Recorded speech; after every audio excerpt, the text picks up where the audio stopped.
अस्सलाम वालेकुम। उम्मीद है कि आप सब खैर खैरियत से होंगे। आज का मेरा सुबह-सुबह का व्लॉग, सुबह-सुबह फ़जर के टाइम इतनी प्यारी ये मुर्गे की और चीज़ों की आवाज़ आती है ना, तो मेरा दिल करता है मैं सुबह से ही स्टार्ट कर दूँ। अभी ना हल्की-हल्की रोशनी फैली है और दूर एक सितारा भी अभी तक चमक रहा है कि शायद वीडियो में आप लोगों को नज़र ना आए। बस मुझे नज़र आ रहा था तो मैंने सोचा कि चलें जी ये क्लिप आप लोगों के लिए भी रिकॉर्ड कर लूँ। बस यहाँ पर मैं नमाज़ और कुरान पाक पढ़ के फ़ारिग हुई थी, तो इतना प्यारा मौसम भी हो रहा था और हल्की-हल्की धूप निकल रही थी अभी। और हमारा जो मीनार है ना, वो भी सामने से इतना मज़े का लग रहा था ना, प्यारा लग रहा था।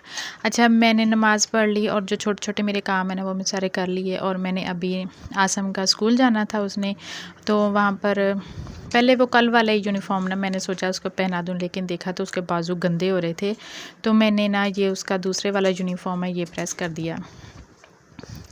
वो भी यही कहता है कि मैंने ना गंदा यूनिफ़ॉर्म पहन के नहीं जाना और मैं अपनी बचत कर लेती हूँ कि चलो जी 2 दिन एक यूनिफ़ॉर्म चल जाएगा। कपड़े इस्त्री करने के बाद वो बाथरूम चला गया नहाने के लिए और फिर मैंने जल्दी-जल्दी नाश्ता बनाया और देखिए नाश्ता करते हुए बच्चों की आदत का कोई ना आसम ने वीडियो लगा के ज़रूर देखनी होती है। और यहाँ पर भी मैं भी नाश्ता कर रही थी और मेरा नाश्ता ना शोरबे वाले सालन के साथ ऐसा होता है। आप लोग भी कमेंट करके ज़रूर बताना कि आप लोग भी ऐसे खाते हैं। मैं जो कोई भी चीज़ शोरबे वाली हो ना, ऐसे ही उसमें रोटी डाल के थोड़ी सी नरम हो जाती है ना, फिर खा लेती हूँ तो बहुत मज़े की लगती है। और साथ में मेरा बेटा, उसको मैं ना आजकल रोज़ ही एक अंडा बॉयल करके देती हूँ, क्यों कभी-कभी ना वो बहुत आके शिकायत करता है कि मेरी टाँगों में दर्द हो रहा है। यहाँ पर आज उसके रिक्शे का किराया भी देना था। पिछले माह से ना 1300 किराया हो गया उसके रिक्शे का। जैसे-जैसे पेट्रोल की कीमतें बढ़ती जा रही हैं, वैसे-वैसे ना हर चीज़ का खर्चा बढ़ता जा रहा है। यहाँ पर मैं अभी मेरे जो पोने होते हैं, जो दस्तरख़्वान होते हैं जिसमें रोटी रखते हैं, वो धोने वाले हो गए थे। रोज़ कभी उसमें पराठा रोल करके रख लेती हूँ, कभी रोटी रख लेती हूँ, तो वो गंदे नहीं होते। वो ना अजीब से चिप-चिप करने लग जाते हैं, शायद ऑयल और घी की वजह से। तो हर दूसरे-तीसरे दिन ना मैं इनको धो देती हूँ कि बहुत ज़्यादा इनमें स्मेल ना आए घी की या ऑयल की। यहाँ पर मैंने अभी धो लिए थे और तार पे डाल रही हूँ। आज ना मुझे और भी कुछ ज़रूरी काम करने थे। मैंने सोचा ये तो मैं आज ख़त्म कर लूँगी। अगर सोच लो ना हो जाते हैं, अगर रहने दो ना तो फिर रह ही जाते हैं। मैंने ना जो पिछले साल मेरे कंबल और जो रज़ाइयों को कवर थे ना, वो मैंने ऐसे ही वॉश करके ऐसे ही अलमारी में बंद करके रख दिए थे। हर साल मैं यही करती हूँ कि जैसे ही कवर धो लेती हूँ ना, तो वैसे ही ऊपर रज़ाइयों के ऊपर चढ़ाकर उनको ऊपर जो लंगंदे बोलते हैं या डोरे कहते हैं ना, वो लगा के फिर मैं सेव करती हूँ। लेकिन पिछले साल मुझ पे ना कुछ ज़्यादा ही सुस्ती पड़ गई थी। मैंने ऐसे ही ना धोए और अलमारी में रख दिए और अब देख रही हूँ कि मेरा ना काफ़ी ज़्यादा काम है। जो मेरे गद्दे हैं उनके कवर भी चढ़ाने वाले हैं, रज़ाइयों के कपड़े भी चढ़ाने वाले हैं, तो मैंने सोचा नहीं आहिस्ता-आहिस्ता करके ना एक-एक या 2-2 करके रोज़ ही ये काम ख़त्म कर लूँ।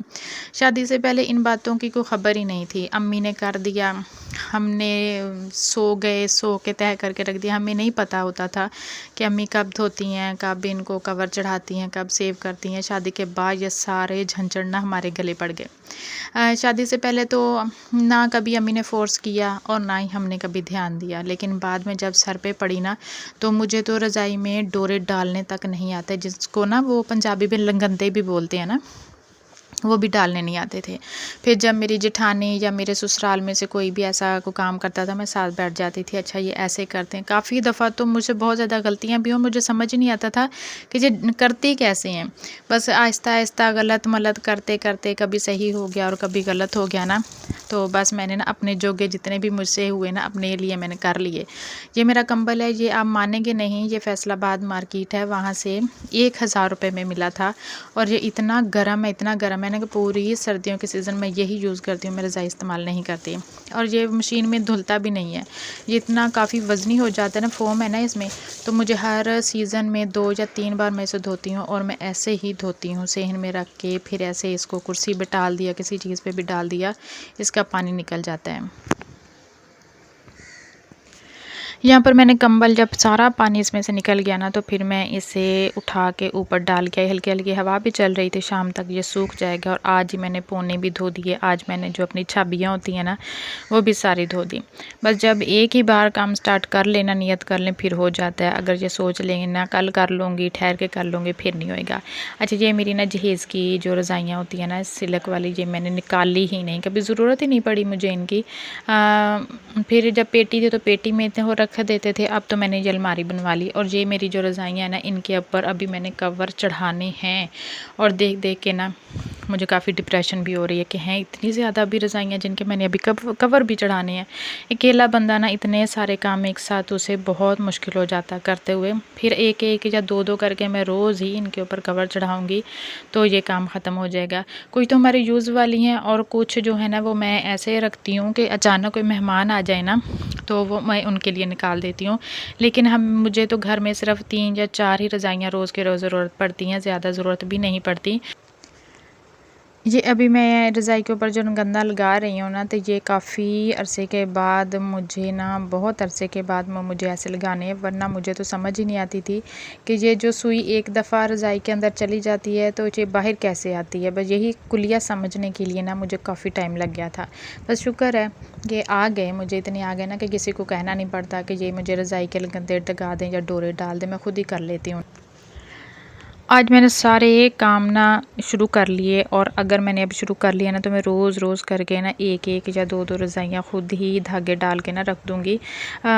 एक तो हमारे गांव में जैसे ही सीज़न चेंज होता है ना, अगर सर्दी आ जाए तब भी बहुत ज़्यादा, अगर गर्मी आ जाए तब भी बहुत ज़्यादा, कि नज़दीक नज़दीक फसलें हैं, जब उनको पानी लगता है ना तो एकदम ठंड हो जाती है। तो अगर एकदम मौसम बदल गया ना तो मेरे जैसी बंदी जो बहुत सोल है, जो सुस्ती की मारी है, उससे ना ये सारे काम एक साथ करने ना थोड़े मुश्किल हो जाएंगे।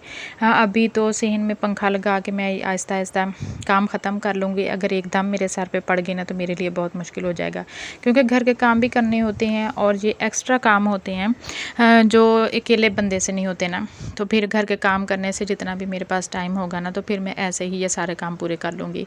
अभी ये पूरी रज़ाई के ना इर्द गिर्द सिर्फ एक ही बार का जो होता है ना फेरे कहते हैं उसको, तो बस वही लगाऊँगी तो मेरा काम ख़त्म हो जाएगा। जब ये काम कर रही थी ना मुझे मेरी अम्मी बहुत याद आ रही थी। अक्सर ही मैं जब मुझे सिलाई का बहुत शौक़ था ना शादी से पहले, अगर मैं सुबह की मशीन रखती थी ना मुझे शाम हो जाती थी, बीच में अम्मी ने कोई काम ना कहना करने के लिए ना, ये भी कर लो वो भी कर लो। तो यहाँ पर मैं अभी रज़ाई के डोरे डाल रही हूँ तो मेरे जहन में चल रहा है अभी मैंने सब्ज़ी भी बनानी है, अभी शाम के मैंने हंडिया भी बनानी है, तो सारा दिमाग ना ऐसे ही चलता रहता है। यहाँ पर अभी आसिम मैं खाना खा रहा है तो अपने साथ स्कूल से समोसे भी ले आया था और यहाँ इतनी देर में मेरी रज़ाई को पूरे गंदे भी लग गए थे और मैंने शुक्र पड़ा चलो जी एक से तो जान छूटी ना मेरी। ये कवर भी हम वहीं से लेके आए थे, ये तकरीबन मुझे 600 रुपये का पड़ा था सिला सिलाई, और इतना बेहतरीन कपड़ा है ना इसका कि माशाल्लाह बहुत बेहतरीन है। 2 सीज़न हो गए मुझे इसका कवर को चलाते हुए। यहाँ पर मैं इतनी ज़्यादा थक गई थी ना कि अपने लिए मैंने चाय बनाई। चाय बनाने के बाद मेरी इतनी हिम्मत भी नहीं थी कि कप में अपने लिए चाय डाल के ना बैठ के पी लूँ। चाय बना के ना मैं थोड़ी देर के लिए रेस्ट करने चली गई, इतनी ज़्यादा मैं थक गई थी। अकेले बंदे के लिए अपने लिए चाय बनानी भी मुश्किल हो जाती है, पीनी तो फिर दूर की बात है। यहाँ पर मैंने अपने लिए चाय बनाई थी थोड़ी सी। चाय लेके अंदर जाने की भी मेरी हिम्मत नहीं थी। मैंने यहीं किचन के दरवाजे में अपने लिए कप रखा और आसम का कल का ना एक बिस्किट पड़ा हुआ था, मैंने सोचा जब उठेगा ना तो उसको मैं नया मंगवा दूंगी। और ख़ुद मुझे बहुत भूख लग रही थी, मैंने सोचा चलें जी आज इसी से पेट पूजा कर लेते हैं। लेकिन जब इसे खोला ये तो बिल्कुल ही बच्चों वाला बिस्किट था ना। अभी मैं दिखाती हूँ आपको, इतने छोटे छोटे से बिस्किट थे ना और इतने वाइट कलर के थे जैसा बस कच्चा ही मैदा रखा होता है ना उन्होंने। बस मैंने फिर भी औखे सौखे करके ना खा लिए, 2 खाए बाकी मेरे से नहीं खाए गए। और यहीं किचन के दरवाजे पे बैठ के और इतना मज़ा आ रहा था ना, दरवाजे के बीच में बैठ, कोई भी नहीं था घर में, बच्चे वगैरह सो रहे थे तो मैं घर में अकेली थी और बाहर से चिड़ियों की आवाज़, दरख्तों पे बैठे और कौवे आते जाते हुए इतने मज़े की उनकी आवाज़ें लग रही थी ना। जब बंदा अकेला हो ना तो कौवे की आवाज़ भी बहुत प्यारी लगती है वरना तो कानों में पड़ती है ना तो बहुत बुरी लगती है। अकेले बंदे के लिए जो छोटी छोटी जो आवाज़ें होती हैं ना यही बहुत उसे खुश कर देती हैं। बस ये थे अब मेरा आज का थोड़ा सा थका देने वाला ब्लॉग। इससे मैं बहुत ज़्यादा थक गई थी, अकेली थी ना, फिर भी बना लिया मैंने। अब इसकी एडिट करने की बारी है, वो भी मैं औखे सौखे होकर कर ही लूँगी। अच्छा जी, जब बन गया तो ये काम भी कर लूँगी। यहाँ पर जी अब मुझे इजाज़त दें, मैं बहुत ज़्यादा थक गई हूँ। कल मिलेंगे किसी नए टॉपिक के साथ, नई वीडियो के साथ। दुआ में याद रखिएगा। हाँ, अगर मेरा व्लॉग अच्छा लगे तो लाइक और सब्सक्राइब ज़रूर कीजिएगा, ज़रूर ज़रूर। खुदा हाफिज़।